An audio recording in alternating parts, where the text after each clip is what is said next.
Hello everyone, welcome back to my channel. সবাই কেমন আছে? আশা করি সবাই খুব ভালো আছে আর আমি অনেক ভালো আছি। তো তোমাদের সাথে চলে এসেছি আরও একটা অন্য ভিডিও শেয়ার করার জন্য। আজকে আমি বেসিক্যালি বানাতে চলেছি চুড়ি ক্লে দিয়ে। তার জন্য আমি কিন্তু ক্লেটাকে ভালো করে মাখিয়ে নেওয়ার পরে দেখো এরকম একটা কাগজের উপরে রেখে, কাগজ না এটার উপরে একটু ল্যামিনেশন করা, তো সেই পেপারের উপরে রেখে আমি দেখো ভালো করে চুড়িটার চারপাশ দিয়ে প্রথমে আঠা লাগিয়েছি। এটা হচ্ছে নর্মালি যেই প্লাস্টিকের বেসগুলো পাওয়া যায় সেই বেস নিয়ে ফেলেছি।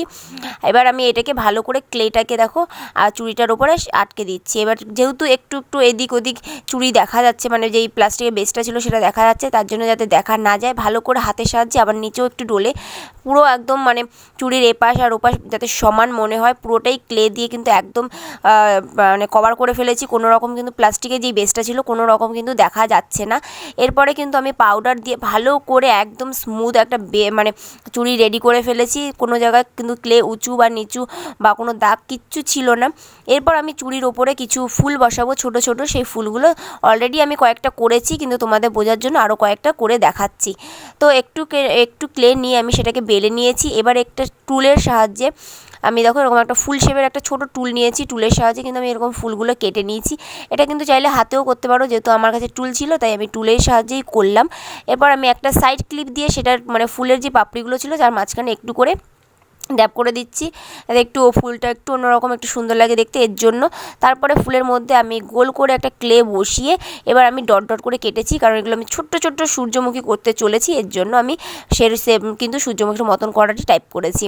আর দেখো ফার্স্টে আমি এগুলো না প্রথমে ছোটো ছোটো যে ফুলগুলো করেছি সেই ফুলগুলো আমি প্রথমে চুড়ির উপরে বসিয়েছিলাম, কিন্তু তারপর আমার মনে হলো যে না, এগুলো যেহেতু ছোটো ছোটো ফুল তারপরে চুড়ি কালারটা করতে আমার অসুবিধা হতে পারে।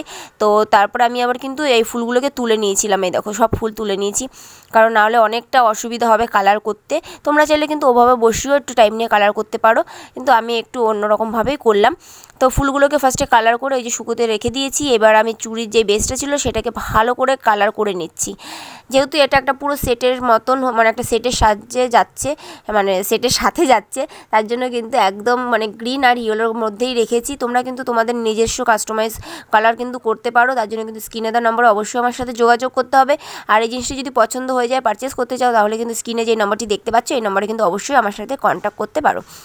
তো এই দেখো আমার কিন্তু চুড়ির ফাইনাল লুক আমি একটু পরে দেখাচ্ছি। দেখো হাতে পরেছি, কতটা ভালো লাগছে তাই না? আর সব রকমের সাইজ কিন্তু অ্যাভেলেবেল। এটা এখন আমি যেটা পরে আছি সেটা 24 সাইজ। কেউ যদি নিতে চাও ঝটপট করে স্ক্রিনে দেওয়া নম্বরে বুকিং করো। আর আজকে তোমাদের এই চুড়ির ভিডিওটি কেমন লাগলো অবশ্যই কিন্তু কমেন্ট করে জানিয়ে। তো সবার সাথে আজকে টাটা, বিদায় জানাচ্ছি।